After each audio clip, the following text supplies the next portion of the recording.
Hey guys, check it out. This, of course, is the brand new Aprilia Tuareg, or do you say Tuareg? And ironically, we do cars and truck reviews. It's not even spelled the way that the Volkswagen Touareg is. So, of course, this motorcycle harkens back to Aprilia's day in the Dakar.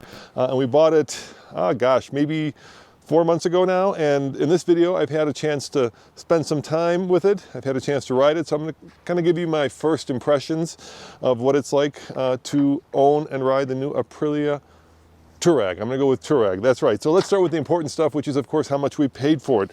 So we ended up spending $12,599 for this bike, which is a lot, but we traded in the old Triumph Scrambler 1200 that we had, and they gave us $11,700 with tax out the door. We ended up paying $1,924 to upgrade, or some of you may say downgrade, to this motorcycle, because of course the Scrambler was a 1200cc, and now we are down to a 650 parallel twin, which is fine because the Scrambler we purchased because I wanted a bike that I thought I could take off-road, and after taking it off-road I realized that it's more of the kind of bike that you want to be seen in versus the kind of bike that you want to be riding in the dirt. Nothing wrong with the Scrambler, really cool bike, but certainly more of an around town, hey look at me bike than this kind of mid-size adventure bike. So before we talk about the specifics of this bike, let me kind of go over some of the competition. I suspect the most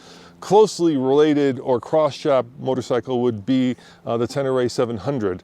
So if you're a big Yamaha fan, this may be something you may want to look at if you're tired of riding the Tenere. Also, BMW has a little bit bigger bike that also competes with this. It's a GS, and we came out of, actually, before we had the Triumph, the KTM 690. Of course, that is a much more dirt-worthy dirt bike. This is a much more adventure bike. So let's talk about the most obvious thing about this motorcycle, not the fact that it's Italian, not the fact that it harkens back to the car of old, but the fact that this is a very tall bike. And it looks like a very big bike, but it's actually not that big. I think the cladding makes it look much wider than it is. Dry, I'm not sure, but wet weight is about 450 pounds. So, for 650, 450 pounds is right where you want to be. But it is very tall, and when I did pick up the bike, we dynoed it, and we had it set up for me, and I learned two things. I learned how much horsepower is actually putting out, and if you want to know that number, I would suggest you just check out that video. It's also on this channel. But the other thing I learned is that I had it set up for me, and let's face it guys, I'm not the lightest guy in the world.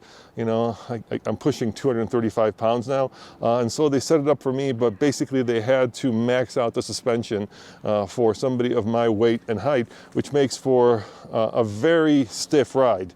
So I think I'm going to go back and probably have it loosened up a little bit, because it's pretty darn stiff, especially when you take it off-road. I didn't know that when they did it, but at my age, I'm looking for a bike that is not only, fits me proportionally wise, but is also comfortable. And this seat may look like it's not very comfortable. Let's face it, it looks like kind of a KTM seat where the manufacturer wants you to spend more time standing up than sitting down. But when you get in the saddle, it's actually not bad. The bike, has nice wide handlebars, so you feel like, you've got a good hold of the bike. The seat kind of wears in and becomes comfortable. I've never put a passenger on it, but I suspect that it might be a little thin for the passenger. You do have a fairing here, and of course a windscreen, and it does provide relatively good body protection. If you're wearing a helmet, then you'll be fine, but it doesn't cover your head, so your head is still into the wind. You also get the brush guards, which provide good hand protection, but if you're seriously off-roading, these plastic guards are not going to do much good. I would probably go get myself some metal ones, because the first branch or tree you hit, those are going to pop off. Now let's talk about the one upgrade we did to the bike, which was this livery or paint scheme. It's I believe a $500 option, and I like it. It's it's retro, it's old school, it's classic, and it makes the bike look pretty cool. And at the end of the day, motorcycles are not just about the way that they ride, but the way you feel riding them. And when I'm on a bike that I think looks cool. I think that I look cool.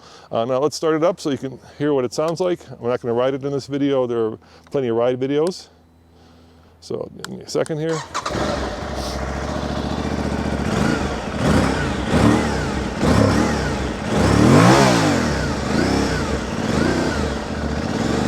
You know, it's okay. Probably get a more aggressive pipe on this at some point. I like it when the bike has a little bit of a bite to it, if you know what I mean. So when you give it a little bit of the beans, you kind of feel that parallel twin, and you hear the parallel twin. Most modern exhaust systems are muffled, so easy fix. But we keep these bikes for about a year and then we move on. So if you guys know of any good pipes we can add to this, let me know, and maybe we'll upgrade it a little bit and give it a little bit more of a bark. Now, the one thing I do like about this bike is the controls are very basic, but sometimes basic is really good. So for instance, not only do you have these kind of TV, what are those called, Case? Yeah, foot pegs. I'm completely blanking out. But you also have, and this is nothing new, you also have little rubber inserts. But that's really good if you're riding in the wet like Case did. How was it in the wet, Case? Oh, it was great. Yeah, Case got to ride it through a rainstorm. But it's nice to have this because then your foot doesn't slide off. And the brake is nice and beefy, as is the clutch lever. So there's a sense of every time you put it in gear, you can hear it. Really solid click, so you know where you're at. I mean, the engagement is sturdy, and you're never like fumbling for gears. Some bikes you're like, am I in first? Am I in third? Am I neutral? This bike, it's click, click, click. And it's probably got the sturdiest kickstand in the business. Look at that. I mean, that is one big old hefty kickstand. It doesn't get much beefier than that, and I love that about this bike because our old KTM had a kickstand that looked like it was made out of, let's call it straws, right? Drink straws. I always felt like every time I put it down, the bike would fall over. As we get more into the next era of motorcycles, the TFT becomes much more important. This one is controlled over here by 4 little directional arrows. And the one thing I would say is that these guys are a little bit clunky. Coming from the car world, I'm kind of used to being able to do that. I'm not sure that is something you want to do on a motorcycle, especially when you're wearing gloves. But these do feel a little clunky. And this right here is the cruise control, and as you can tell, the little lever isn't quite straight. And it took me about an hour of riding before I figured out actually how to engage that. Once I figured it out, it worked well, but yeah, it was a little bit of a challenge. And the one thing I'm going to tell you that bothers me the most about this bike, and this is very trivial, but it does bother me, is this right there. So there's this little sticker that they put on, 54 world titles, which is cool, but at the factory in Italy, they put it on crooked. And I'm like, oh, as a guy with, limited ability to look at crooked things and not be bothered by them, that is something that, come on guys, you put the sticker on right. Otherwise, I'm very happy with the look of the bike. The Brembos are perfect for this bike because they set it up for me. Not a lot of dive when you're braking. They're progressive. You can apply just as much brake as you want. It does have ABS, and it does have defeatable ABS that I believe does stay off, which is nice, so that when you're in dirt and you're going down a rocky slope like I did in the old KTM and you forget to disable the ABS, you don't actually speed up, but you slow down. And especially with a bike that weighs 450 pounds, that is a nice feature. Not a lot to look at under the seat, but let me open it up for you so you can see what's under there. Basically, you have your battery, and then over here I keep my insurance card and the sending unit for the gas tank. It does have a large gas tank. Case, do you remember how big it is? It's really big, if I remember. Yeah, it's like a 5-gallon tank. Which is great for long-range touring. So if you did want to put some panniers on it and go and cross the country, this would not be a bad bike to do it. I mean, you've got the basics, right? You've got a small windscreen. I believe they sell, or you could probably buy a little bit bigger one if you want a little bit more protection. You also have a large gas tank, and you have a bike that is comfortable to ride, which all makes for a really great touring bike. Now, when we bought this, obviously I wasn't planning on going dirt biking with it. But if you did want to use it as a dirt bike, the limited off-road biking I've done with it, it's really good, you know, for a bike that weighs, like I said, 450 pounds.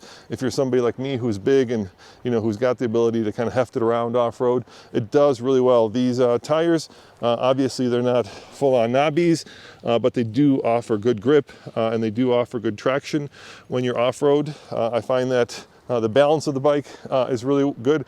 I haven't jumped it yet, but that's something I'll probably leave to Case or Alex. Probably getting too old at this point in my life to be flying over the handlebars. But for the kind of riding that I do, which is basically roads in Colorado mixed with dirt roads, mixed with maybe some double track, where we're not getting into any kind of crazy technical stuff, this bike is almost perfect. So it is a bike you could spend, you know, a lot of time on, and then when you do want to take it into something that's a little bit more challenging, it'll do very well. Overall, I'm really happy with the purchase. Plenty of power, good braking, road comfort, and, you know, a cool name that is different than everybody else. Obviously, the Tenere is a bike that you'll see, well, a lot, because it's become a very popular bike that has a very wide bandwidth. And if you want a bike that, you know, I guess an equivalent of this would be something like a Maserati, right? Maseratis in America don't sell a lot, but they have a lot of kind of character and passion behind them. So if you buy yourself a Maserati and your neighbor has, let's say, you know, a BMW or an Audi, then you feel kind of special with that Maserati. I kind of feel this way with the Aprilia. You know, it's not a bike that you see every day, and yet it doesn't carry kind of that Ducati Italian price tag edition, because, well, it isn't a Ducati, it's an Aprilia, and yet it does have that kind of cachet. So maybe you know, as I get older, I want something that's more unique, and maybe I'm willing to give up a little bit of reliability and a little bit of pay a little bit more for it. Anyway, guys, thank you for watching, and we will have a lot more bike content, bike videos coming in the future. I would get on this, but I've got a really bad case of sciatica right now, so I'm kind of having a hard time throwing my left leg over the bike, but the weather has turned beautiful just in time for me to have sciatica. What are you going to do? Thanks, and see you guys next time. Ciao.